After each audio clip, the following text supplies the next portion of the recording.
Hey everyone, it's Blended, and I'm Christian, and this is Laura. Hey. We're excited about today. Today we are going to be sharing our story, how we met, our journey, so we're going to get going. Yeah, so originally Victoria, who is Christian's sister and my sister-in-law, joined us for my story and for Christian's story. So our last two episodes, if you haven't heard those, you can go back and check those out. Those were our individual journeys. And she was going to be here today because she's a significant part of us meeting, but she had some obligations that she couldn't get away from, and we had to record today. So she is not here, but we are shouting out to Victoria. We love you. Yep, she's here in spirit. Yep. Well, I would say there still will be some little nuggets that we'll give that she told us. They'll be kind of from her perspective a little bit in the process. Because if you did listen to the 2 weeks ago, my episode, my journey, we did give a little bit of some cliffhangers, and we talked about how she was a part of our story. So, and some things. So we'll talk a little bit about that. So she will still be part of this story in some ways. So, but anyhow, we'll get going. Yeah. So you heard originally my story, my journey, my first marriage, the things I walked through, my single season. Then we heard Christian's story, his first marriage, the season he went through, and the loss he experienced. And so today we're going to talk about how in the world did we end up meeting and marrying, and blending our families. Yeah. Because when we met, neither of us were looking for each other. Yeah. So do you want me to start it off? How did we meet? Yep, that's a fun story, actually. And this is where Victoria comes into play right off the bat. Yep. So after I had dealt with Bobby Jean passing away, it was a really tough season. And, I talked about that in the previous episode. I'd really walked through a hard time, and I kind of probably called my sister a lot in that season, processing emotion, asking her, probably just venting verbally. The Musgroves, we vent. We, not by just quiet time or journaling, we call people and talk to them and each other, and it's kind of great. So we're very much verbal processors. So I was probably verbal processing to my sister one day after work and just telling her, like, hey, I'm really having a hard time. I'm working, and then I got to go pick my daughter, who was 3 up at the time, for daycare, and then you get her home and fed, and I'm not planning out groceries well enough, and I don't really have time to spend with her, and she needs clothes, and I just felt super overwhelmed by all the daily tasks that I had, and it was a lot for me in that season.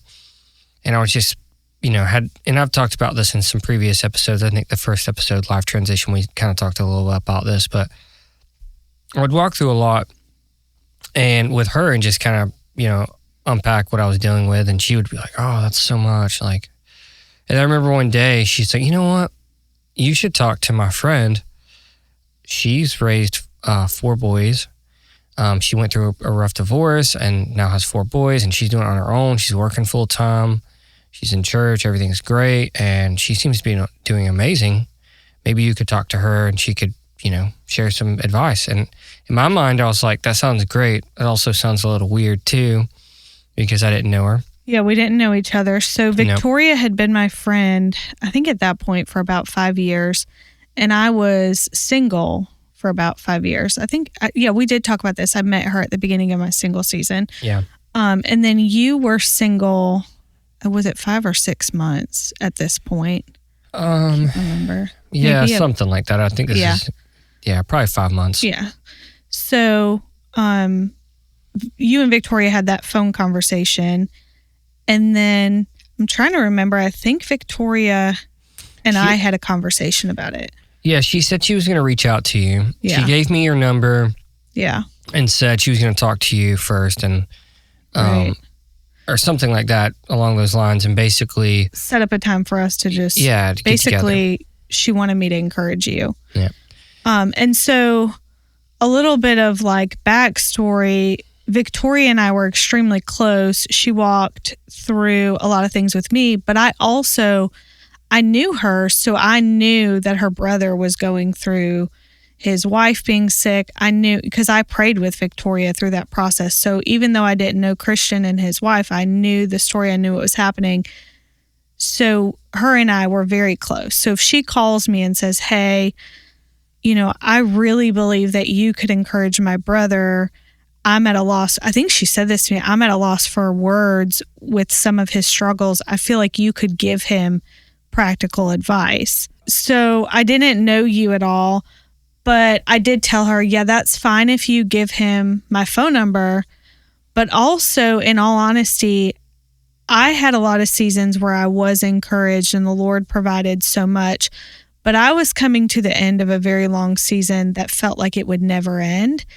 And I was tired and pretty discouraged that I didn't see a way for my season to change. So I really was thinking in my head as I'm telling Victoria, yes, I'll encourage him.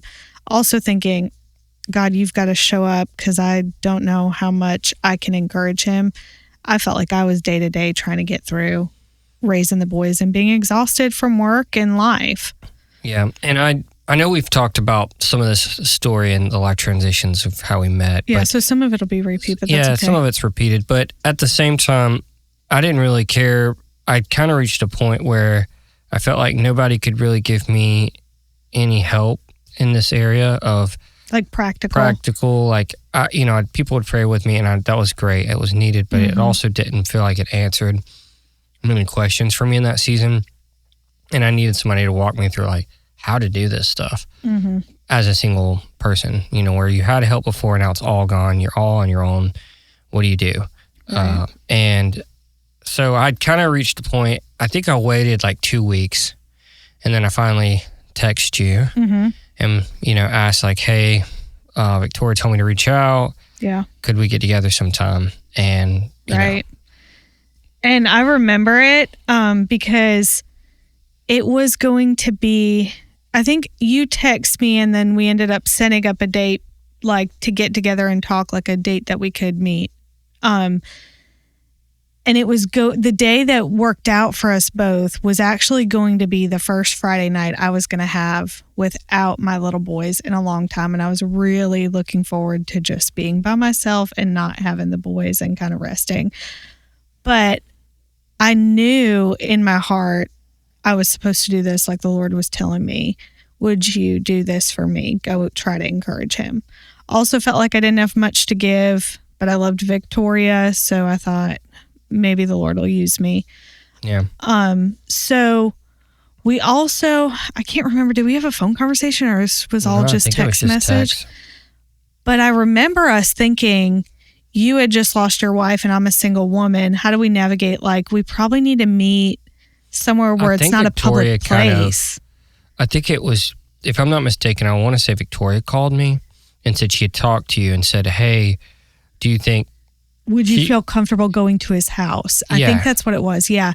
Because a public place felt like everybody, we live in a smaller town and we both know a lot of people. So we thought there could be all kind of speculation of why we're talking, but really this is just, I'm going to encourage him. Yeah. And we wanted it to be where we could have a private conversation. Yeah. Because I knew there was a lot of things I needed and it was heavy stuff and there was all kinds of stuff. So it just didn't feel like a situation where you wanted to just be at a restaurant unpacking or a coffee shop or a place like that. So on top of the fact that you wanted privacy, you wanted to be able to talk openly and not like...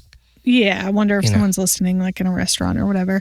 So so we worked out. Yes, I felt comfortable because I knew Victoria's character and I knew most of Christian's family. I went to church with his parents and his siblings.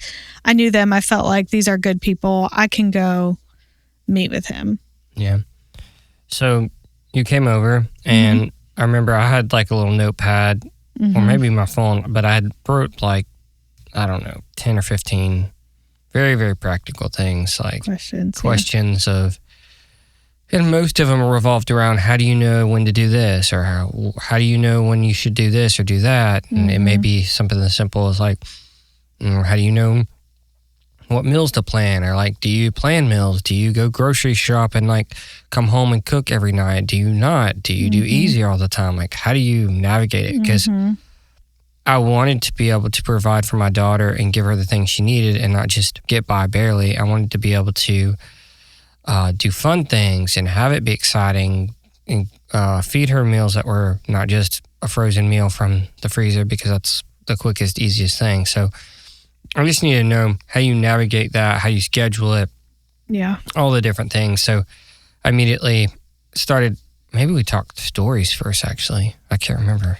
I was trying to think that. No, we didn't get, I don't think we got into stories. I think you had a lot of practical questions. And Yeah. I think some of the practical questions I'm remembering became deeper because the place that you were at, I remember I was at that place where you're trying to figure out, Yeah. do I stay in my job? How'd you decide to stay in your job? Like how'd you decide to live in the same house? Like it Yeah. started to surface deeper questions. Yeah. That And then kind I of think- relate to pain and grief, Yeah. And so we got into story in the midst of that. Yeah, I think you're right. I I think I now. shared my story because it's like, okay, these have moved from practical questions to like, essentially we both at different times were in seasons of questioning. Maybe everything needs to change. Mhm. And so we did get into story, and you could go back and listen to our episode on following peace. We could Yeah. talk about how the answers that I gave you, but essentially I didn't have answers. Yeah. I had that I followed the Holy Spirit, I followed his leading, and I actually didn't know what I was supposed to do. So day to day, I would just ask the Lord to give me peace and lead me in peace. Yeah. And that's ultimately what pretty much all the answers were, which, I think I say in the earlier episodes, it seemed like not enough for me at Yeah, that you were season. frustrated. I was a little frustrated, but it ultimately it was the best answer once I learned it. I could tell you wanted me to lay out steps, and Yeah. I didn't have steps. I wanted like a plan. This goes back to my personality. I wanted to kind of be, this is the routine. This is the best thing. Don't do this. I've tried that. That's terrible. Stay away from that idea. You should only cook meals on this day. Like I want to just, almost like someone had already walked And through because all I this. love routine, I could see it, but I had also gone through a long season where the Lord didn't allow me to have that type of specifics. I had to walk day to day, decision by decision. So in the midst of that, we start talking about our stories, what we've gone through, and we actually went very deep and very detailed.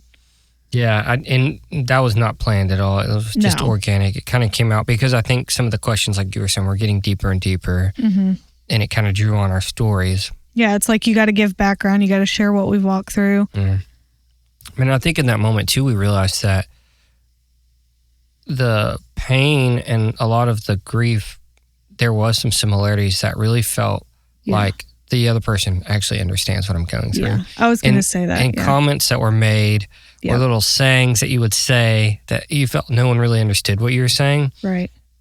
You're like, oh, they actually understand what I'm saying. There were a few times where you would say something and I would finish this sentence because I had that same thought, I had that same emotion. Yeah.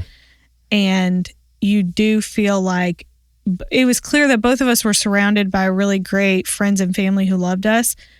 But for me, and we talked about you, both of us for the first time were sitting across from someone where you were looking someone in the eye and they 100% like, when you just talk to somebody and they know what you're talking about. They get it. They get it on a level that somebody else who is your best friend in the world and hasn't gone through that kind of pain, they're there for you and that's great. But like this was something I had not experienced in 5 years, was someone looking me in the eye and saying some of the phrases that I had said to myself because it was similar pain. That's right.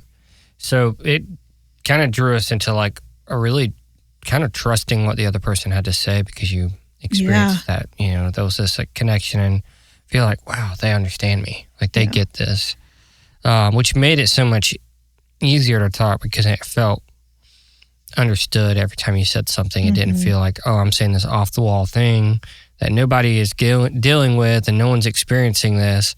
Right. So they cannot relate at all. So I don't normally say it or whatever, but yeah, I began sharing things that I did not.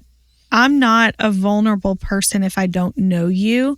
And if I don't know that you know me, I'm not one to just open up and tell you all the details of my life. And I found myself sitting there opening up all the details of my life. And it was the first time we had talked. Yeah. So that night ended up being, like a 3-hour conversation that felt like it was 45 minutes. It was way longer than that. It was? Yeah. It was I long. think I came over at like 7:30, and it was very late before I left because we talked and we laughed and we cried a lot. Yeah. Yeah. It was good. And I think that night, we had said we'll definitely stay in touch. You just feel like there's something special with just being able to talk to somebody and actually feel understood and understand things. And even just, there was practical things that were shared that helped me.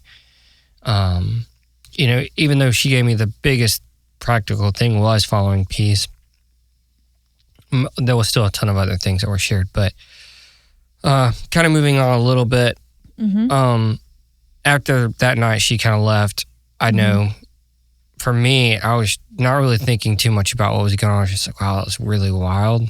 And all my friends had been texting me like, hey, how did did you get answers? Because I had told a good bit of friends that I was close to in that season, yeah, I have this person coming over and she's going to share some stuff and hopefully answer a bunch of things. And they all knew the things I was struggling with. But I'd realized that and texted them a long time. So they're all like thinking like, are you alive? Like, what happened? And I'm like, oh no, it was really good. I'll have to share with you tomorrow. So, but I don't know if there are things you wanted to share after you left that night. Yeah. So while we were having that conversation, I had only experienced this one other time. And we were sitting in your living room. We were sitting on the couch and we were talking. And it was emotional. It was really like a roller coaster of just getting vulnerable and talking. But I was very aware that somewhere in the middle of it, the presence of God flooded the room. And I could tangibly feel it.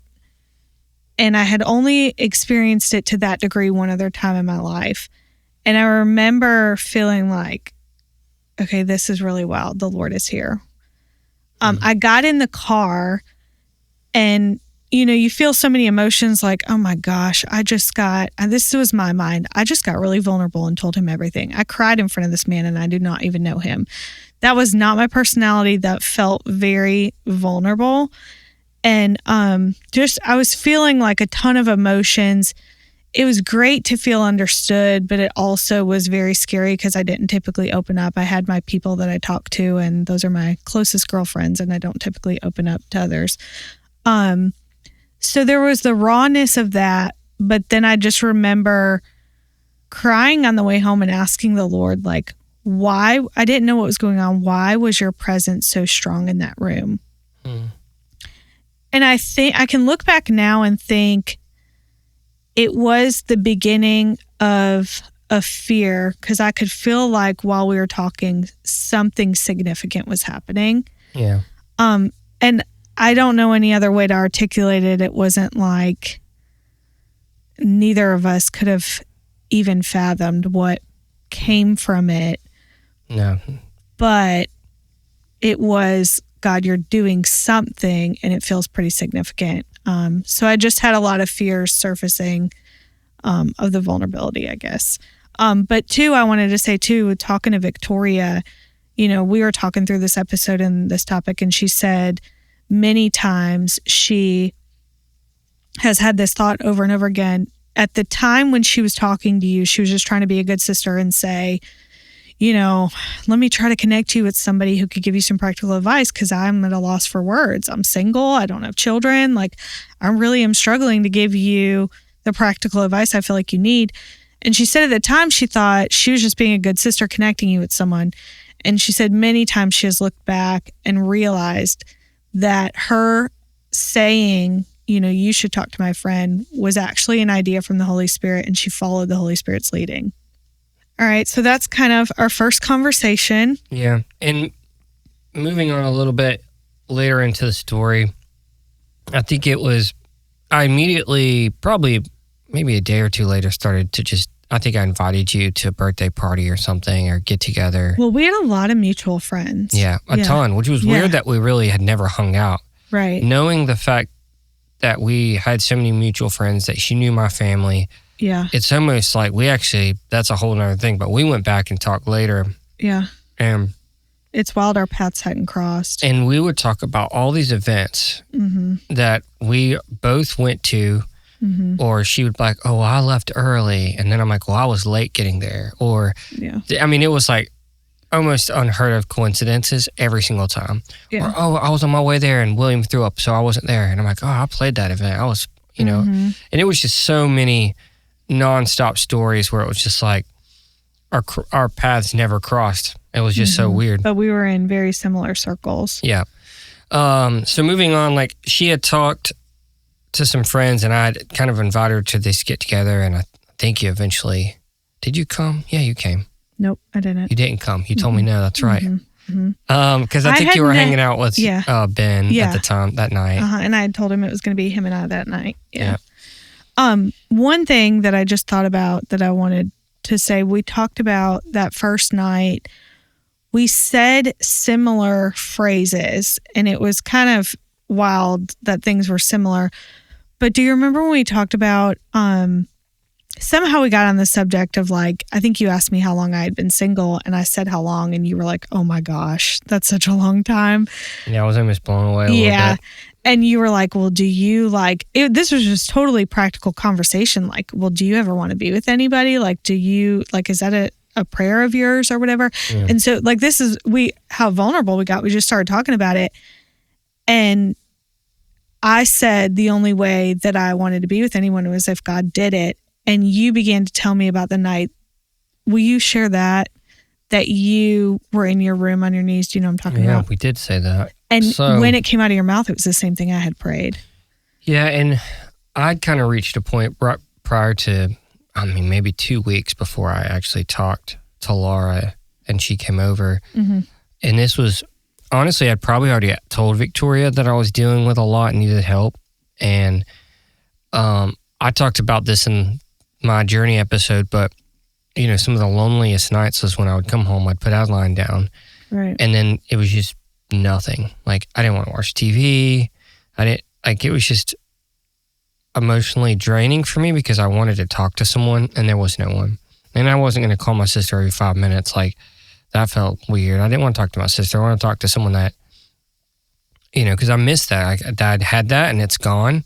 And now all of a sudden I just have nothing. And it was a hard season. So I remember one night just feeling like, man, I know I'm still dealing with all this grief. I'm not really ready to even be in a relationship. But at the same time, everything in me desired relationship.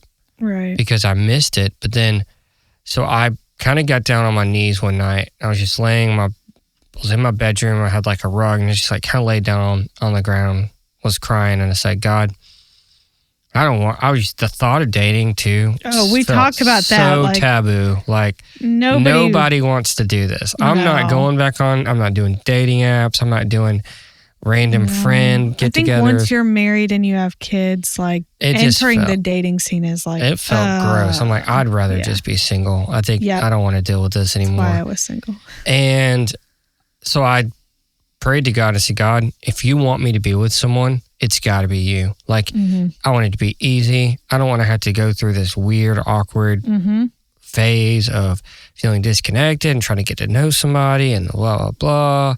Like, I've already dated. I've been married. Like, I'm not doing all this again. This seems terrible. I basically just told God, if you want me to be married, this is what I need it to be like. And if it's not what you want for me and you just want me to be raising my daughter and that's it, and I just work and do ministry, then okay, that's great. I'll do that. But I kind of need to know because I'm struggling really hard with like what's going on in my heart. And when you shared that, it almost like took the breath out of me because I had the exact same conversation with God. I don't want to do the dating scene. I'm not introducing my boys to different people. Yeah. And that was still a huge aspect too, your kids. You don't want to just expose them to these random people that you're trying to meet. No. I told him if he had someone for me, he was going to have to do it. He was going to have to make it clear. And it was going to have to be easy. And I just laid out, we had similar things that we had prayed. So that was... It was very similar. And it was a similar timeline too. We'd kind of both reached that point. Yeah. Even though we're in completely different seasons and timings, we'd both kind of prayed the exact same prayer around the same time. I mean, Yes. within a day or two apart of each other, Right. if that. So that was really. Yeah, that was really wild. And I remember that night, and that's most likely why this conversation went so long, because it just got deeper and deeper, and it was just like, wow, this is weird. Mm-hmm. And so I know, like, that for me, that registered a lot in my heart, just thinking like, wow, she understands because she's in the same exact place. But I'm still not making this connection like this is God doing anything. I'm still just, this is really crazy coincidence. That's awesome. And it also just felt extremely good to have somebody in front of you to relate to. Yeah. Because even people I knew that were single didn't really live their life that way and have every area surrendered to the Lord like that. Yeah, and it just felt refreshing. That's probably a good word. Like, yeah, it just felt life-giving. Like, you're just like, wow, that was good. Like, yeah, I just feel like this weight's off now and someone understands it. So, all right. So then, I think we've gone back and forth on this a few times, and I think one time you had to prove me wrong, but I think I texted you. You did. This is throughout our marriage or dating, all of it. This has been a never-ending, like, she thinks that I pursued her so hard and all this stuff. And I'm like, no, you text me. And she's like, no. And we would have to like do the old, like, scroll back. And this is before, and maybe that you could search this in iPhones and we were just not smart. But this was a few years back, but you would have to just scroll and get all the way back to like your first few text messages. And I did it. To prove me. I probably did 30 minutes of scrolling, because it's a year or two. To prove that I sent the first text. And sure enough, it was hot and fresh right there. I do remember texting you the next day and actually sharing with you what I felt like I had been praying for you and Adeline. Yeah, I probably just thumbed stuff there or something. You probably did. Yep. Man, a few words over here. But I do remember like just giving you a word that I felt like the Lord had said, and then saying that I felt like this could be a friendship. Like, I enjoyed talking to you.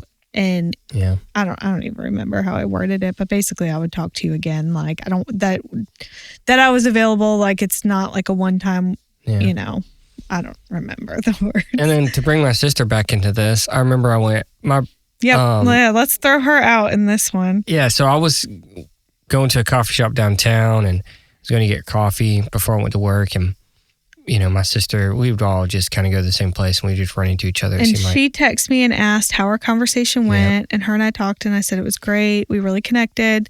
And then she did the same thing to me in person and tell me, she's like, well, hey, she's texting me, telling me she's like, really wants to hang out with you again, that she had so much fun. And she's kind of like giving me this that she enjoyed talking to you and she would like to talk to you again. If you know my sister and you heard her a little bit, she was definitely like playing into that, like, oh, you should hang out with her. And she showed you the text I sent her. She did. What a good friend she is. I know. But it was really funny. And I was laughing. She's like, hey, I think she may like you or something. Out. And at the time I'm like, Victoria, it's not like that. Like, that's not, she's like, well, she may like you, may have to deal with that. And I'm like, oh my gosh. But so we did end up having some phone conversations. We did. Yeah. I don't remember how it started. I don't either.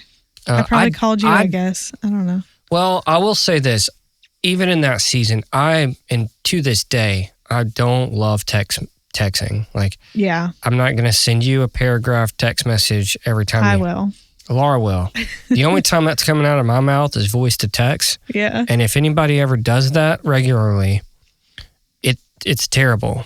And I don't know how we're at this iPhone and this far in life, and it still sucks like as bad as it did when it first came out. Well, mine work. It might be user error. I don't know. I feel like everybody else says that. Maybe I have a terrible accent or something.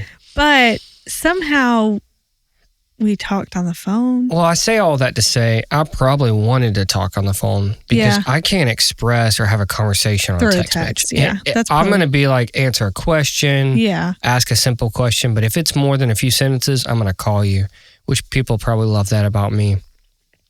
Someone asked me a question, I'm just going to call them. I don't even respond to them. And I really, I was working during the day. And I had, homework with the kids and dinner and different things. So I think it would be late evening. We would just talk. Catch up, chatter, whatever. Yeah. Normal stuff. Yeah. And that continued until eventually I'm like, well, hey, do you want to come over for dinner sometime or go out to eat or something? And we were still kind of not really talking about this. We weren't really sure what it was yet, No, we were just talking. but we did feel like a lot of peace. And to go back to that whole falling And piece, drawn like, to each other. we were drawn to each other. I was trying to figure out, like, do I like her? I'm not sure. I kind of think I do. I enjoyed talking to her. Right. And all these things were happening. And, you know, remember, I'm 5 months into grief or 6 months into grief. Yeah. I'm still dealing with all these other emotions. I'm not really sure how to navigate all that. But then I really enjoyed time talking to Laura and texting her and seeing how her day was. Like, I thought about her and I'm thinking, oh, I guess that's what it means to like someone, I guess. I don't know. I think when you haven't been in a dating scene for such a long time, we both were married young. It had been a long time. It was confusing, yeah. Yeah. But I would say we were definitely drawn to each other. Yeah. We were, and it felt peaceful. It didn't feel like you were necessarily like doing something you weren't supposed to. Right. It felt safe. Yeah. Right. And I came over for dinner. Adeline was already down for bed. Yeah. And we just talked again. Yeah, we just hung out. And I think it was one of the times that you came over for dinner, and there was a few times that happened. We kind of reached this point where we need to establish if are we so into let's each other? talk about are that. We dating? Or what is going on? You had invited me over for dinner a few times. Yeah, I'm also the king of clarifying relationship statuses. So, oh my gosh. I remember thinking, like, for one thing, a guy had never cooked me dinner. That was really nice. I don't enjoy cooking. And then we had talked on the phone by that point. By the time we got to the point where we were ready to have a conversation of like, what is this? We had talked on the phone a good bit. Yeah. And my sister's also in my ear saying, she's got all these things. Have you said anything to her? Do you like her? And she's trying to get me to answer. I started to have like, okay, he's cooked me dinner a couple times. We are on the phone like we are in high school. Cause I talked to my girlfriends for a long time, but I think there were some nights we stayed up very late on the phone. Yeah. Talking and getting to know each other. And so I remember you invited me over again for dinner. And I remember like just talking to one of my really good friends and saying, do you think it's okay if I ask him like, okay, what's going on now? Because now we're into this a good bit. We're eating dinner together a good bit. We're on the phone a good bit. Like, I want to know, what is this? Yeah. Is this a friendship? I think at that point I'd realized I did like you. Yeah, and I was coming to that realization for myself. It was a little bit more confusing just dealing with the grief of everything. So I determined that night that if you didn't bring it up, I was going to bring it up. Yeah. So, and I don't even know, I somehow segued to it so unnaturally probably. Okay, so we eat and then we go to sit down and talk like we always do. Mm-hmm. And I didn't think you were going to bring it up. But then all of a sudden, I had kind of gotten to know your personality a little bit, and you're not like an embarrassed person. You're pretty confident and you're funny and you're witty. So you all of a sudden got awkward and like a little bit like... Because I was trying to think, how do you get there? How do you get to But I knew what you were about to say because your whole demeanor changed. It was not smooth like I was like, good. Thank the Lord. We are about to define what is going on. Yeah, which I'm not great at doing in the first place. I would have just let it be whatever that was for whatever. Yes, you would have. But I could tell she needed it. I wish I could remember what you said, man. I remember feeling weird. I do remember that. And I remember saying since you brought this up, like, and it probably wasn't even that close. I don't know. I do remember like segueing in where I'm like, well, since we're talking about this, what do you think we are or something? I think I said it's like very simple. Or you said like, what's happening? Like, I think we need to talk about like what's happening. Yeah. I said it in a way that where we could discuss it. Yeah. And, And so then that was a really good conversation because I think we left it as we really are drawn to each other. This feels very peaceful, very natural. Felt like we had known each other a long time. It was very comfortable to talk to each other. It wasn't awkward. So I think we left it at, I don't know, neither of us knew how to say like we're dating or boyfriend, girlfriend. Like we didn't use that kind of language, but it was like, we think something is happening, we like each other, and we want to pursue getting to know each other in that way. Did we? I don't remember. Do you remember? Yeah, I think we kind of just settled on like we both like each other. We're going to continue talking because that's just where we were at. I think we in like that scene. defined this isn't just like friendship. Yeah, we were one step above that at that scene. I guess. I mean, we were on the phone like we were teenagers. We were definitely like if you have teenage kids, which we do, and they're into a girl, you're like they're always wanting to talk to them at every free moment. We were kind of acting like that as grown adults. We really were, yeah. But it was something new. It was exciting, and I was like wanting to get to know her. But I want to take one step back, and I do remember some of my fears walking even into where we were at that point. Yeah. Because I think what's important, at least for me, and I know you probably had your own fears with walking into a new relationship, especially with what you'd walk through. For me, it was grief. I was still grieving. It wasn't like all that just disappeared. It was happening at the same time. And a lot of the things, and I remember I shared this with you, it felt like for me that there's no way I can actually, like it felt almost impossible to find someone in my mind. Like if you're just thinking like, if I were to go start talking to someone, this is what I'm going to need for it to work for me. And what it felt like was I was actively grieving my love for someone that is gone. And whoever this person is going to have to understand that I'm currently kind of in this ditch of grieving. And unless they're willing, I don't need them to pull me out. Yeah. I need them to like be okay with jumping in there with me. Yeah. And not be afraid of it. And that seems like a crazy thing to expect from anyone. Yeah, it felt like so many impossibilities. Yeah, so many things like that. And I remember we actually shared a lot of that, joking about how impossible it felt. I got a daughter, you had 4 boys, you were saying things that you felt like was impossible. Yeah. Who's going to want to do all this or deal with all this and all this? Yeah, because it's one thing to fall in love with someone, but it's another thing to fall in love with someone who's got 4 children, because I myself didn't want to fall in love with someone who had 4 children. Yeah. So I had my own impossibilities. And I think some of that, even getting to where we got, was so wild because it didn't scare me that you were grieving, because even though my husband had not died, I had experienced death of a marriage, and he was not in my boys' lives. So it was a tearing away and a grief for the boys. There was so much grief. Yeah. I could relate so much. I was not afraid of the emotions you were experiencing because I myself had walked through a lot of them. And I was very vulnerable. I'll say that. Like it was not, I was not the kind of person that's holding it all in. I would start crying all the time. I was very honest and open about my grief. I was not hiding where you were. Yeah, where I was. If I had a crazy dream or if I was dealing with something, I just told her. I didn't like, and part of me is like, man, maybe I'm sharing too much, and probably was in some ways. Now, I don't know. You don't know how to act in that season. If I didn't know what to say to you, I do remember a couple times like you getting heavy grief, and I remember just praying. Like I didn't have words, so I just prayed. Yeah. So I wanted to say that because I feel like that's so important to what really solidified safety in our in feeling trust in one another, because the things that felt like such an impossibility were seeming possible.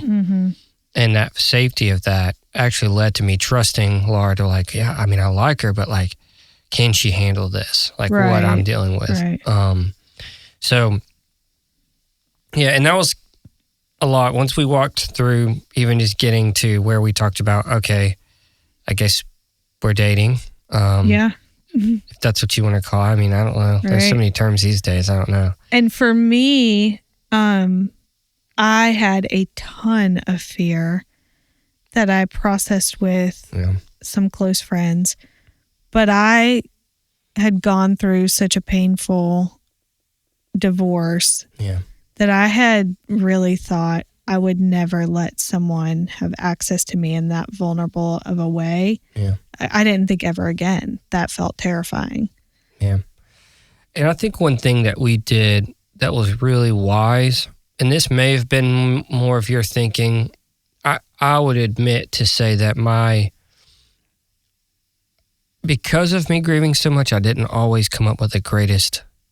Like Laura probably steered a lot of the smart thinking and navigating the early part of our relationship. Well, I'll tell you why. Probably because it was, so what we did is, okay, we've both got children and we're going to date. I have a best friend who is a mother and best friend, but I trust her so much and she's walked with me through so much that I would sit with you and talk. I'm not afraid of your grief. You didn't overwhelm me. You didn't scare me. You felt very safe, very sane, very healthy. But I would think he's got to spend time with some of my friends because I need somebody else to talk to him. Besides his sister, I need somebody else to talk to him and tell me that he is actually as healthy as I think he is. Because I'm 5 years removed from my grief. You're 5 months removed, and I felt like you were as healthy, if not healthier than me.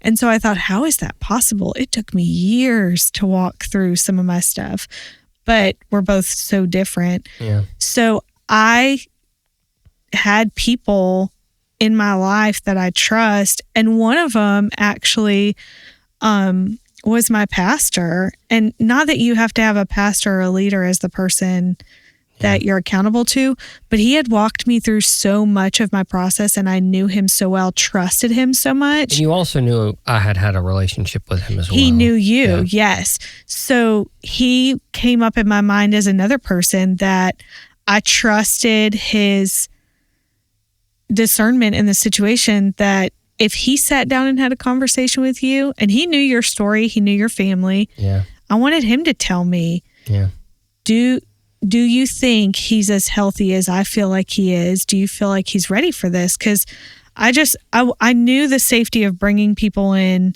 I didn't want to make the decision on my own.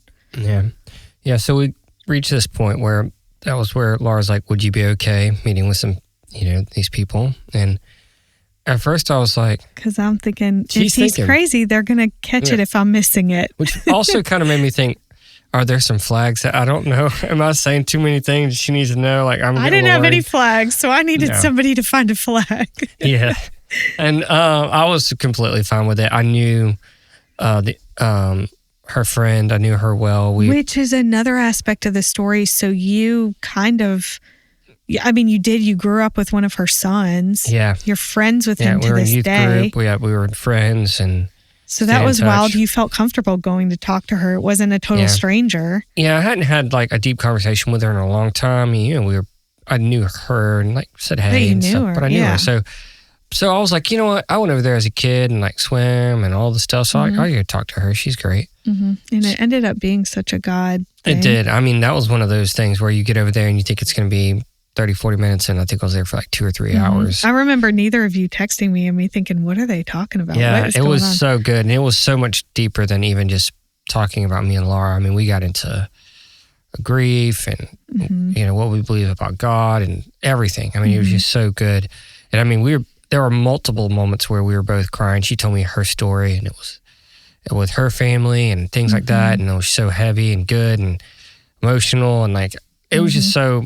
She asked me a lot of really good questions too, and I didn't know what they were ahead of time. Well, she had been praying a long time for she had a ton of faith that the Lord would eventually bring someone into my life and the boy's life, but she had some specific details she had talked to the Lord about, so I think she sat down with you ready to find out, if you were. Yeah, and then same when we got with Pastor Mike and talked to him, I was like, I don't remember. I think you shared with him, like you called him. I called him. I was very close with him. He was a leader that I trusted and walked with me through a lot. So I called him and I said, hey, I've got something I want to tell you, but I really want to sit down face to face with you. And I want all of your thoughts and opinions and all the things, but I really want this to be a face-to-face conversation. And I remember he got quiet for a second and then he said, what's his name? Yeah, he knew. He knew. And I said, I can't tell you because you know him and you know his whole family. Just wait. And so we did. We ended up setting up a time to get together. Yeah. And he asked great questions as well. Mm-hmm. Did you meet with him by yourself and then we got together? I remember the three of us meeting, but I don't know. Maybe. Yeah, I don't know. I remember when we met me and you with him. Yeah. And I don't know if it was like that or if I met with him and then he wanted to meet with both of us and ask questions. Yeah. Either way, that happened. So all that to say, we brought people in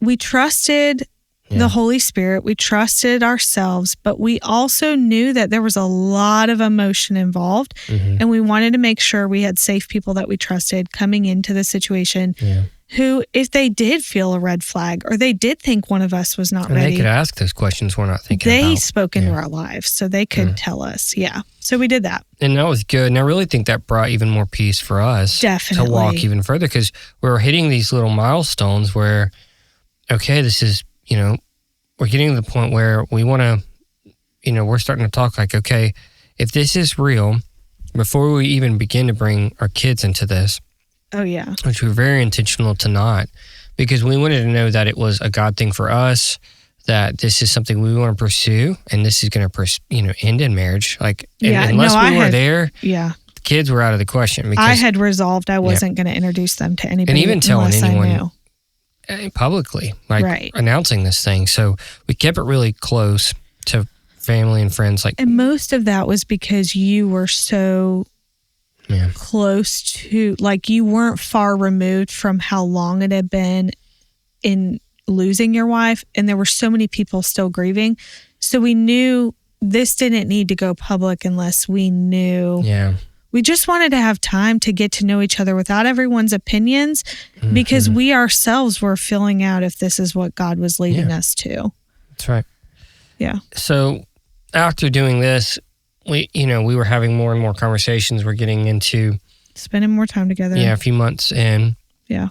A month and a half, something like that. I don't know. So the other thing is, this process was very quick. It was. If we told you a timeline, it is very, very quick. Yeah. And one of the things that we said all the time, because it was so easy to talk to one another, we felt like we knew each other a lot longer than we actually did. Yeah, because we were so deep in our conversations. Yeah, we just went surface. straight into it. Yeah, there was no surface. So we would just joke and say we're dating in dog years, because this is going pretty quick. It was. But we kind of got to that place where we felt, okay, I'm going to share with my family. And then, I think we had kind of talked to them like, I think it's time for us to introduce our kids, because we felt like we were at a place where, like, this is. Right. But we met each other's children before we told our families. Did we? We did. Okay. And we just talked about this the other day, because I went back that's and right. looked at It was photos. the day before. Yeah, we did it all very close together. I think our kids met, and then the next day I told my mom and dad. But the purpose in all of that is we had people specific that we wanted them to hear it from us. We know so many people, and we're in such a small town. We didn't want it to travel and get to our important people before they heard it from us. Yeah. So we met each other's children, and we agreed that we didn't know how that was going to go. So as long as that went well and we still had this peace, then we were going to quickly bring in immediate family, very close people to us. Yeah. The people that were important to us to hear from our face, like, hey, we're in a relationship. Yeah. Yeah, so we did that. We did. Do we want to talk about meeting the kids? Yeah.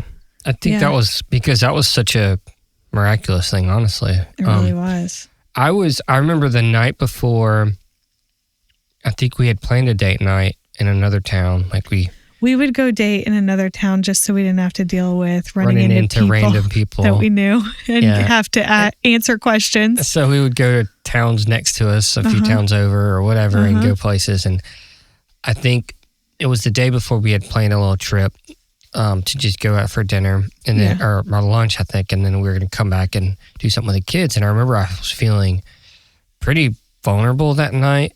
And I remember I was talking to you and just saying, and I'd always had a heart to have a lot of kids, or I didn't know exactly how many, but I knew I wanted more than just my daughter. Mm-hmm. And, through the process, when Bobby Jean was sick and dealing with things, we knew there was a high chance a lot of the treatments that she was not going to be able to have kids anymore, potentially. So I'd already kind of had in my mind I was going to be most likely adopting, and I kind of really, like a year into her being sick, that was already kind of in the back of my mind. And I'm thinking about, and God was really putting a heart for adoption in me in that season. So when I met Laura and I knew she had 4 boys, I was just already thinking like, wow, this is really weird that I've already came to a place where I felt like that's normal. Like, it's not like, oh, this is going to be weird. Like I was like, I wanted to be a father to children, and even if they weren't biologically I remember mine. that conversation because I didn't know if it would terrify you that I had children, 4 of them. Yeah, and because And we you kind of weren't not scared. talked a ton about the kids at the time. We kind of really focused on us. Yeah. And now we were getting into that season where we were talking about the kids. And I remember sharing that with you. Mhm. And I got really emotional because in my heart, I desired children, even if they weren't biologically mine, that it was in my heart I would adopt and want to father them. But at the same time, it terrified me because I didn't know if I was enough. I had no experience. All of a sudden, going from a daughter to 4 boys, all different ages, just felt like How old was everybody? at that season. Yeah. Oh, let's man. Think about that. It had to have been, 4, Yeah, 4. maybe 6 or 7. 12, Yep. and then 16. Maybe 15, 16. Yeah, because he had his driver's license. Yeah. Okay. All right. So 16, Wow, I did that. you did 12, Yep. 7 and 4. Okay. Yeah. And even talking about like the dynamic of fathering all those different ages. Yeah. And I knew practically I didn't feel like I was enough, but my heart wanted to be enough. And I was trusting the Lord was going to provide the rest. But I was, Laura would ask me, like, do you think you can handle this? And I'm like, I have no idea, but I want to be able to. And at that point, my older boys knew that I was getting to know you. They knew I was spending time with you. Yeah. They knew that you were Victoria's brother, which... Yeah. And Adeline had seen you a little bit, mainly at your birthday. She had seen me a couple times. Once or twice. Yeah. And she was drawn to you in a strange way. Yeah. Which was weird. Because she was pretty, in that season, Shy she was and very timid, shy and timid. Yeah. Which I don't even remember that child because she's not now. Yeah. But so the older boys, they had a really strong relationship with your sister and they knew her and her character. And this is something important I felt like I wanted to share for anybody who is ever in this situation and you have older children. I think the younger children, there is an element of trust that they need. But when they're really young, like 3 and 4, they trust their parents and their parents' decisions. So it's not really like Sometimes. But they can feel typically comfortable easier than teenagers meeting somebody like your mom's boyfriend. Of course, That can be really intimidating. All that to say, the Lord provided for them an element of detailed peace for them that only God can do because they felt safe with you when I would talk. They hadn't met you, but they felt safe they trusted me about me talking to you, but also because they knew a lot of your family. They knew the character of your family and they knew Victoria and they knew her character. And I think that added a ton of peace for them. Yeah. Because it wasn't a complete stranger that they had no idea what this person is. Yeah. And I think it's important too because,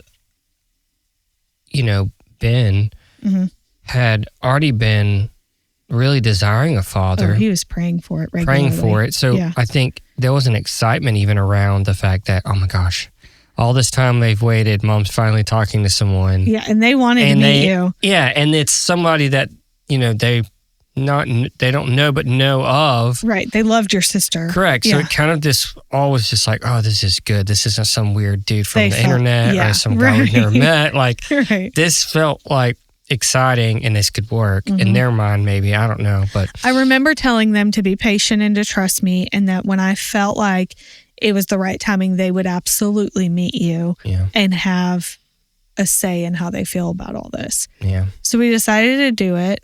It was before Christmas. Yeah, just before. So we decided to do like a little activity. So we got like gingerbread houses. And at the time, Adeline was 4, Luke was 4. She hadn't turned 4 yet. Yeah, she had. Yes, she did. She just turned 4. Just turned 4. Yep. Mm-hmm. Yeah, there's this really short window They were where the same. Yeah, they're they the were. same Wow. age. We almost have like twins. Uh-huh. So we did. I remember we did gingerbread houses and built a few of them. And we did tacos. Yep, we did. Which is funny because Mexican is like our family's that's our thing right yeah. now. We do that all the time. We do a lot of Mexican. All of our family loves tacos. Everybody is normally pleased with that meal. We don't have any Mexican meltdowns. Yeah. So. All right, so we went on a date, and then we decided to do dinner at my house. So you were coming over to my house. Yep. So we did. We got there about dinner time, and do you remember, like, that was nerve-wracking. Like, here we go. We don't know how this is going to be. Adeline hadn't been around the boys. She'd never been to my house. Yep. I had yet to meet any of the boys, You really. went home and got her. Yep. And then I started dinner and got the boys together, and then y'all came over. Yeah, there was so much anticipation for sure. Yeah, oh yeah, there was nerves all around. Yep. Yeah. But do you want to talk about how it went? Yeah, I mean, I remember there was a lot of times, like I walked in and they were super excited Oh yeah. to meet, and Adeline too. She was just like giddy and excited, which is, again, in that season, she was extremely timid, nervous around new people. Yeah. Very shy at times, especially a new place. Yeah. It was just, she'd walked through a lot. She had lost her mother, and that this has kind of created some weird things with her.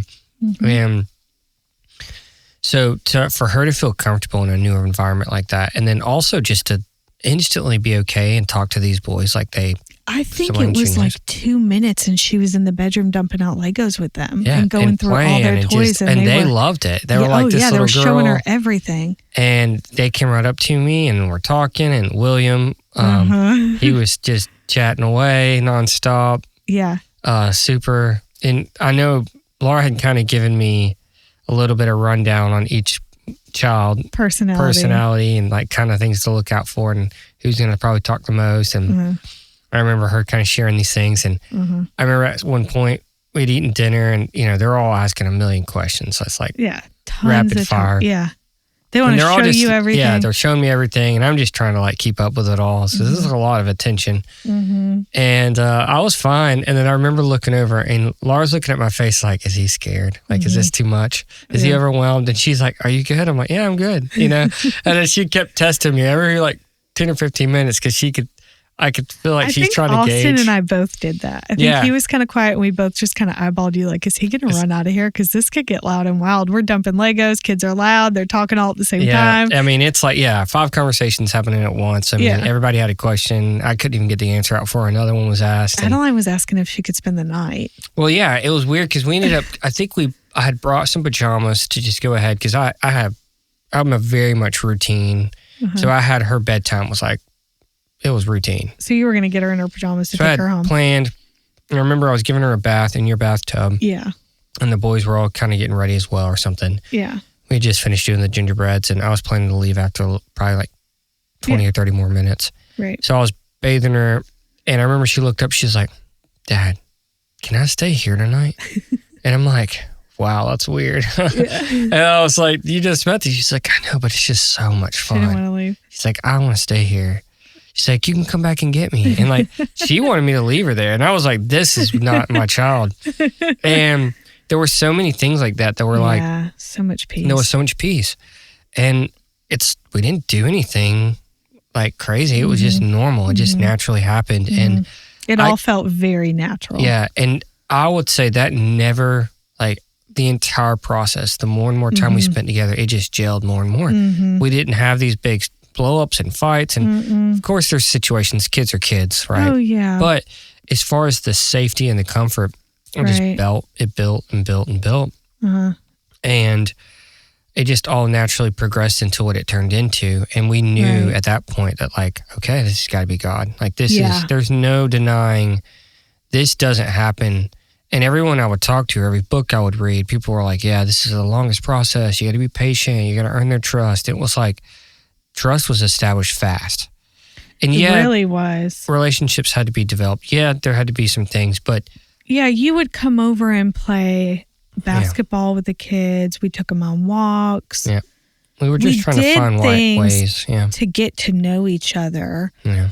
But every time we did that, it just felt more and more natural. And it had almost felt like we had all known each other a lot longer. That's right. Then.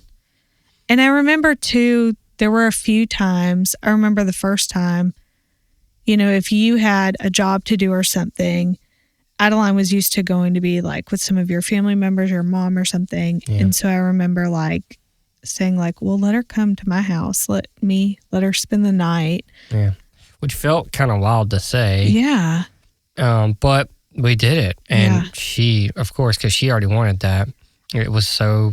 And I'm remembering it like it was yesterday, like while you're talking, giving her a bath, feeding her dinner, and like making popcorn for them or whatever. They're watching a movie at night. And it just feeling like she had always been there. Yeah. It was wild. Everybody just like, every one of us in the house just felt like, it wasn't like, oh, we have an extra person that's never been here. It just felt like, yeah, she's always been here. You know, and we did some fun things. Like I remember there was some time I brought Ben and Austin, the older boys, over, and we did a game night at my house. Yeah, just you and them. And let them ask me questions. And I would try to steer, because, you know, naturally, sometimes you're not going to just openly just ask a million questions. Ben sometimes would, but really, it was just more spending time. But I'm like, hey, do you have any questions? Yeah. You know, and sometimes I think more than anything, because they didn't know my past life. Yeah, those were their questions. And so a lot of the questions weren't really about like how I feel about Laura or you, or it wasn't about like things like now. It was my past. They wanted and I to realized know. like, I had all this time where I expressed so much with Laura that I didn't even realize they were going to be interested to know who Baba Jean was, like what happened. Yeah. You know, how is it affecting me? Like they have little radars. Is he safe? Like, is he still got a closet full of junk, or dealing with this? Like, you know, and I remember they were so curious. They were. And I walked them. And we let them be. And I would just talk to them. We'd play a little board game and hang out. And we were just finding ways that just created a safety. And I don't even know if we fully knew we were doing that. Yeah, I just kind of naturally happened again. Yeah. It was like we had all these ideas that I don't even know where they came from. It's probably the Holy Spirit or God just leading it, because it was exactly what was needed every single time. Yeah, I'm even having a memory of, you know, you took Adeline to your other job that you're not at now, but you took her a good bit. And I remember you taking Luke and William with her for the day to go to work. Yeah, we did like Chick-fil-A for lunch, and then they had like a playground inside, and they played. They had a blast. They thought that place was wild because it was so big. And we just did things. And I think there was even times where we just one-on-one took William to go to Denny's, and you know, it was like to this day he remembers. Like we were actually we're almost 5 years removed from that now. This year will be from when we met. Yeah. And I remember like just going in and talking to him, and he's like, yeah, do you remember when you let me have like 2 Fantas and cinnamon roll pancakes at Denny's? And I'm like, yeah, that was our first ever time doing something together. And it's like, you know, he just remembers like, I do remember that. He's like, like, you gave me way too much sugar. I was like, I did. Before I knew you. And he'll convince you to do what he wants for sure. He's like, oh, Mom lets me get 2. I'm like, oh no, I guess I should let him. I also remember there was a time or two, like my boys were going to spend time with their Papa Ken. Yeah. And I would get Adeline for the night just so her and I could have some time without the boys. Because it is a lot of people talking, a lot happening, and I wanted to have time where it was just her and I. Where everyone kind of felt like they got that time that they wanted. Yeah. And I wanted that for each one of them, and I wanted it for me. I mean, I wanted to know them better. I wanted to ask questions and find out what was on their mind, what was on their heart, what they were interested in. I didn't know all this stuff. I had to learn it. I had to get to know them. And there were so many things like that just kind of felt natural. And, you know, by the time we got, into the summer, we were pretty confident we were ready to walk into marriage. Like there wasn't there was almost no hesitation. If anything, we were just like, I think we waited, like we could. So we dated in total about 8 months. Yeah. Yeah, because it was around the holidays that you met the kids. And I met Adeline, and then it was summertime we got engaged. Yeah. Yeah, and it was July, and then we did a very, very fast engagement. We sure did. We planned a wedding in 6 weeks. We did. And this was 2021, so we're still, COVID's still a thing. Yep. You know, there's still, you know, no parties We over 50. planned a honeymoon and a wedding. Yeah. Yep. And they were good. They were great. Everything worked out perfectly. In 6 weeks, we pulled that off. We also built a house. We built a house, and we talked about life transitions. I think we talked about a lot of this, but, you know, we built a house. I had a process of having to clean my house out. Yeah. From where I lived. There were a lot of things. So there was a ton of joy and a ton of fun. Yeah. But as we were reflecting to prepare for this episode, we were also thinking about, we walked through some heavier things. Very heavy things. Yeah. You were finishing your album. Yeah. I was working on an album in the process of us dating. And I had a goal to get it out. Basically 1 year to the day she had passed away, I was planning to release it. So I was almost like, that also was a whole process. I keep saying this, probably do a podcast episode on that. Right. Because there's so much that was to that. But I remember there was multiple times I wanted to give up on doing that because I was already walking into a new season and it just felt like it was so heavy and hard. And that was a grief process for me as well.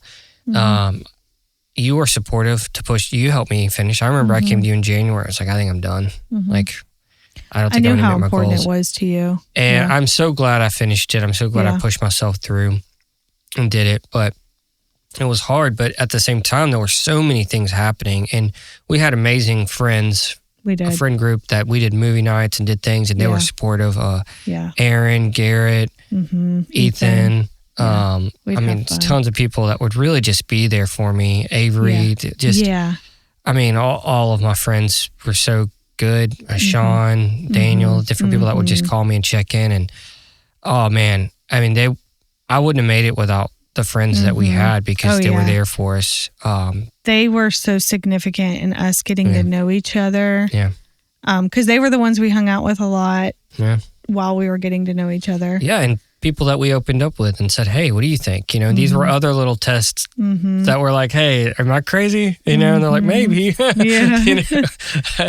And we'd laugh, you know, we'd cut up and have fun. And we did have a lot of fun, but, you know, there were moments when I can think of a specific moment when it got to the point where, okay, I know I'm selling my house. Yeah. And I had yet to have thrown away anything. No, I knew early all the on, photos were hanging on the walls. Yeah. Nothing had been touched. my house looked like it did before she had passed away. Yes. And honestly, for me, it was just too much to deal with. I was dealing with too much grief. The thought of getting rid of her stuff or getting rid of anything just felt too much. And then I also felt like I needed to grieve, figure out what was going on before I even did anything because I didn't want to knee jerk, like throw everything away and then like, why did I just do that? Right. I need some of this stuff for add-on, for memories, for things. And then the other part was I didn't want to just save it all. So there was so much that I was navigating while planning a wedding, while thinking about selling a house. And then, you know, and Erin, she came over and helped me.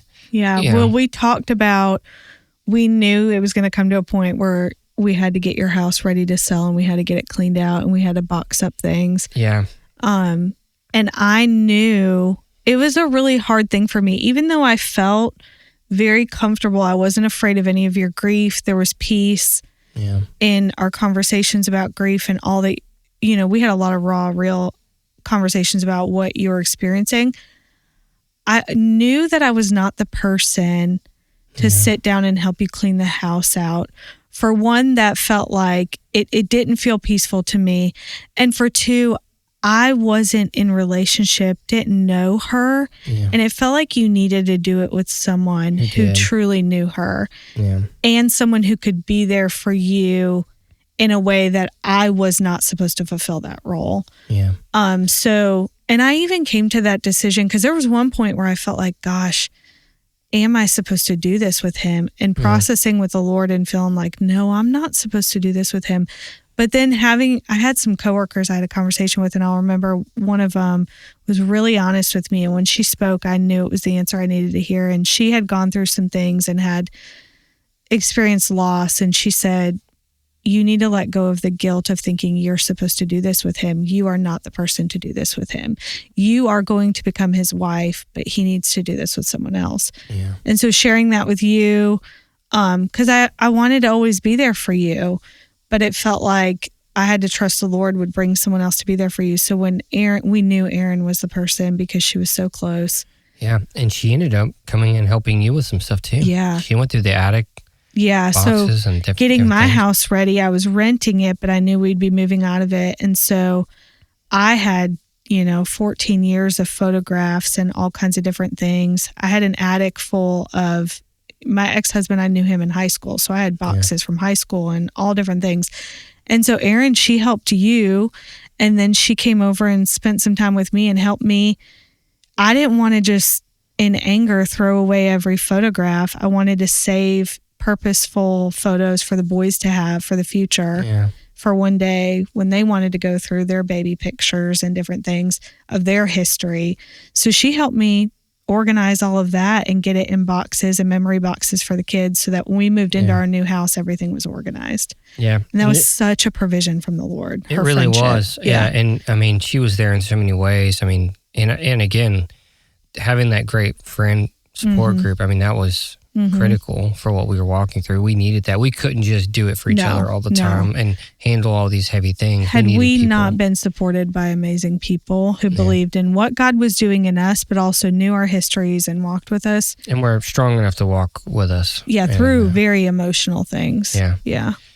So we navigated that. Yeah. And even just deciding, all right, what furniture are we keeping? What are we getting rid of? Yes. I mean, we both had full houses of furniture. Right. And then we were building a house, which was a whole nother layer of stress and figuring out, like, what are we doing? And one of the things we talked about, I remember, like, when we were trying to decide, we both have 2 full houses of complete furniture. There was something about merging our families. Now I know it was the Lord and the Holy Spirit giving us this idea, but we really wanted this next chapter, we had walked through so much, to be a new beginning truly. And we felt like the furniture that we brought into the home was a part of that. I really believe spiritual mirrors the physical. And so we wanted to start, how many things did we bring from each of our homes? Not many. We pretty much started over. Yeah, I mean, I'm pretty sure it's all new. I had built some furniture. I had made a coffee table and an end table that were made of nice red oak. And I remember you saying, if I kept that, how would you feel about that? Yeah. We were really honest and talked through everything. And that was really the only thing I wanted to keep, only because I'd made it with my own hands and kind of wanted it to be something that stays around or something. But for the most part, we wanted to start fresh as things that were ours. Yeah. Our lives together, not bringing a bunch of stuff from both of our old lives and trying to merge it in there and make it, and having all these memories attached to all this different furniture. And it just felt right to be, to sell those things and to start fresh. So we did do that. We sold. Yeah. And it was hard because, if you've used something for 10 years and then now you're getting rid of it just because. For you, it was hard. I like throwing things away and get rid of them. Honestly, in some ways, I think for me it wasn't. No, it was more sentimental for sure. Yeah. It can be a little bit more sentimental, not the crazy amount, but I still enjoy cleaning things up. I'm not super cluttered. Yeah, no, that's true. But so do we want to talk about that, selling furniture and get into all that? We had so many miracles along the way. I would say, I think too, we walked a lot of heaviness in that season where we were, all this timeline was fast. We didn't have, okay, hey, you got 2 months to get this ready. No, you got 2 days. All right, box your house up in 2 days. We're going on a honeymoon, or hey, I got back from our honeymoon. And we were both working. We're both working. And we both are raising kids too. It's it's not like there's all this free time. Right. We're doing it in the midst of everything happening, and I think we come back from our honeymoon and I sold my house 2 days later, closed on it. Right. And then I had to move into your house. Right. Because our house, I hadn't moved in yet. Yeah. I'd started to move some stuff over up before the wedding. Right. But I was still living at my house up until then. Yeah. And then, but we had miraculous things. We trying to sell all the furniture and we're like, how in the heck are we going to do this? And we tried Marketplace, and I don't even have a Facebook. So Laura's trying to put it on hers. Listing everything on Marketplace. And I remember we sold some bar stools and ended up I thought it was a waste. We were driving all the way across town for like $50, and I Well, I wanted more money from remember- it. And then, talking to the Lord about, you had an entire house full, a 3-bedroom house full of furniture, and thinking, I'm working full time. I'm so overwhelmed. How are we going to take photos of every piece of furniture, sell it on Marketplace, and have time to meet the people to do all this? Yeah. So I'm super frustrated. This feels so overwhelming, but praying about it. And then we go to your house because someone was interested in your kitchen stools, and we're meeting the person who wants to buy them. And this feels like, oh my gosh, how are we going to do this for an entire house? The guy ended up being late, and I'm frustrated and thinking like, this is impossible. I'm so overwhelmed in every way. Yeah. And you were on the phone, and the guy came in and looked at the stools, and he looked around and he said, is anything else for sale? And I said, it was all kind of like pushed together. Like I'd already started to like get all the living room furniture put together, like in the Cleaned corner. out, yeah. So it looked like I was moving out of the house. yeah. And I said, yes, actually everything is for sale. What do you want? So he walks outside and's like, well, let me get my wife. She's in the truck. I need her to come look at this stuff. Mm-hmm. And we're like, I was like, okay. So he comes in, and I'm not even joking. He bought everything.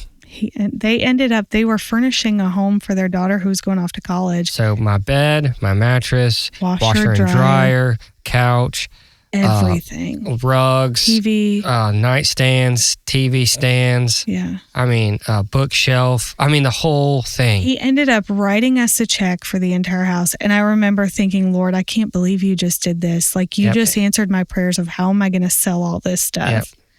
He wrote a check, and then he asked if he could pick it up later on. And we were getting ready to go on our honeymoon, and he needed a few weeks before he could pick it up. And it was like the exact perfect day for him to pick it up. We were like, yes, that's actually perfect. Yep. So all that to say, I mean, the amount of things that lined up, Miracles. 100% perfect. Yeah. It's not coincidence. It's like 100% miracles, and it back to back to back to back. We experienced a lot of that. It was insane. So the provisions of the Lord were insane in that season. We were extremely grateful. And we also knew that like, this is God. And we're not doing this selfishly. And we're not getting together. That He's in this. He's here with us, and He's showing us constantly. Yeah. So there were so many good things, and we could share story after story of the provision and things that happened. Yeah. And were just miraculous in the process. They were really awesome. But I think the last thing that we can maybe, I don't know if you have anything else, but the last thing I'd like to close on is, so we got engaged. Yeah. And I remember that was in July, we got engaged. And I remember like having a ring on my finger. And so we've walked at this time, it's like 6 months or something, 6 or 7 months of all these miracles, all this peace. We're surrounded by all these people who believe in us and believe in what God's doing in our families. Our kids are at peace, all the things. And I remember, I don't know what it was about having a ring on my finger again. And like just having a lot of emotion in that. Yeah. Because I didn't know that would ever happen. And I remember, just reading my Bible and having my regular prayer time. But I remember this prayer coming up out of me, just looking at having an engagement ring on my finger. And even though I had all of this confirmation and all of this peace and all of these people who believed in us, and I knew the Lord was leading me in this, I remember telling the Lord, I just opened up my Bible and I said, I need you to give me a scripture. I knew me, and I knew my personality. I knew what I had been through. And I knew if I was going to be in a marriage again, that there were going to be insecurities, fears, and different triggers that were going to rise up. And I have a tendency to run from pain. And I was really scared. One of my fears was I was scared that I would go into this marriage and run from it when it got hard.